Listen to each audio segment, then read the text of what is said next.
पढ़ने लिखने में होशियार, सीधी-सादी, भोली-भाली 14 साल की बच्ची ने अपने माँ-बाप दोनों को मौत के घाट उतार दिया। जब ये खबर पूरे इलाके में फैलती है तो इलाके में सनसनी फैल जाती है कि आखिर सपना ने ये खौफनाक कदम क्यों उठाया? क्यों उसने अपने माँ-बाप दोनों को मौत के घाट उतार दिया?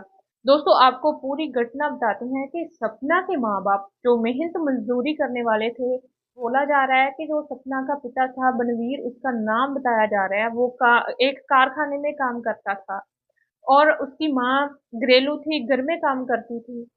एक दिन सपना की माँ अपने पति को बोलती है कि क्या मैं भी आपके साथ कारखाने में काम कर सकती हूँ?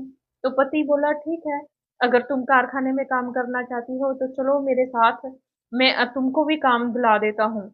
जब सपना की माँ कारखाने में जाती है तो कारखाने का मालिक जिसका नाम विकास बोला जा रहा है, बताया जा रहा है कि विकास जब सपना की माँ को देखता है, उसका नाम मीनू था, जब मीनू को वो देखता है, तो वो देखता है कि कितनी सुंदर औरत है। धीरे-धीरे जब जब मीनू कारखाने में काम करने लगती है, तो धीरे-धीरे विकास और मीनू एक-दूसरे के नज़दीक आने लगते हैं। इनमें अवैध संबंध स्थापित हो जाते हैं।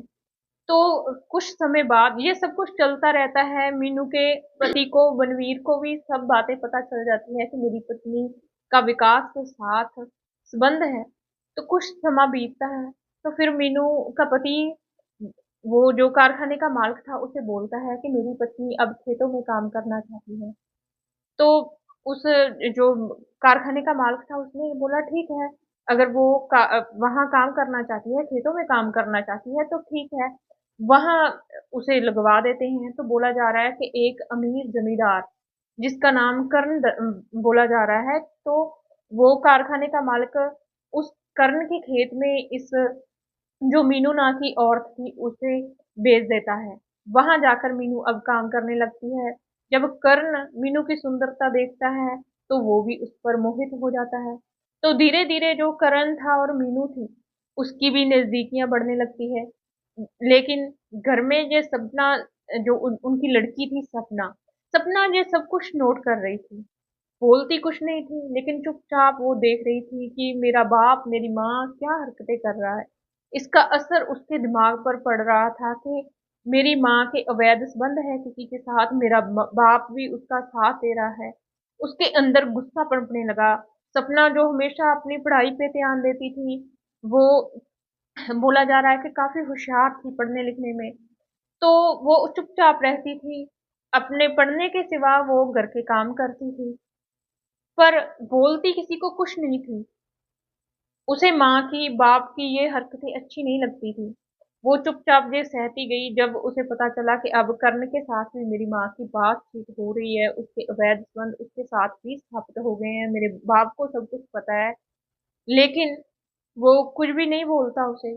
तो उसके मन में इतना गुस्सा भर गया कि एक रात उसने अपने माँ-बाप दोनों को नशीली दवाई दे दी। जब वो बेहोश हो गए, तो उसने रसोई से चाकू उठाकर उससे अपने माँ-बाप दोनों का गला रेत दिया, गला काट डाला। जब उसे पता चला कि मेरे माँ-बाप दोनों की मौत हो गई, उसके हाथ खून से गंदे थे। उसी तरह वो अपने चाचा के पास जाती है, उसे बोलती है कि मैंने अपने माँ-बाप दोनों को मौत के घाट उतार दिया। ये सुनते ही उसका चाचा चौंक जाता है कि बेटा ये तुमने क्या किया? क्यों किया? आखिर क्या कसूर था तुम्हारे माँ-बाप का? तो वो बोलती है कि चाचा मुझे पुलिस के पास ले चलो।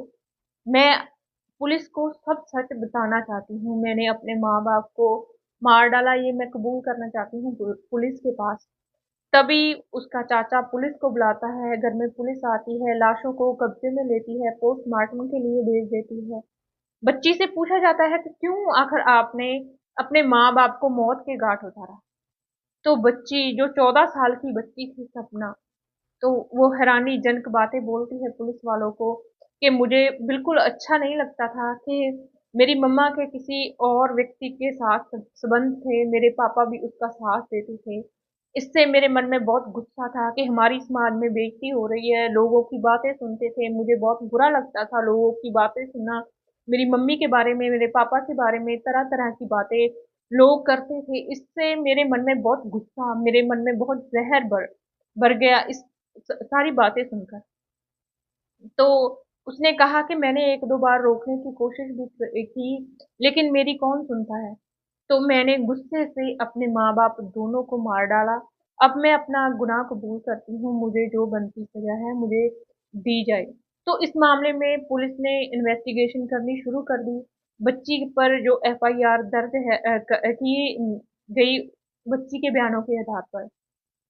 तो अब इस पूरे मामले की पुलिस गहराई से इन्वेस्टिगेशन कर रही है। पुलिस यह सोचती है इस एंगल से भी इस पूरे मामले की इन्वेस्टिगेशन कर रही है कि क्या बच्ची के साथ कोई और भी है, जो बच्ची का साथ दे रहा, बच्ची ने वो नशीली दवाई कहाँ से ली? बच्ची छोटी है, 14 साल की बच्ची है। क्या छोटी-सी बच्ची ने अपने आप ही ये खौफनाक कदम उठाया या इसका साथ कोई और भी दे रहा है? इस पूरे एंगल से पुलिस इस पूरे मामले की जांच कर रही है। पुलिस की जांच में, तफ्तीश में क्या निकल कर सामने आता है, वो तो फिलहाल आने वाला वक्त बताएगा कि क्या यही सच है जो बच्ची अपने आप कबूल कर रही है या इसके पीछे और भी कोई वजह हो सकती है और भी कोई कारण हो सकता है, वो तो फिलहाल आने वाला वक्त बताएगा।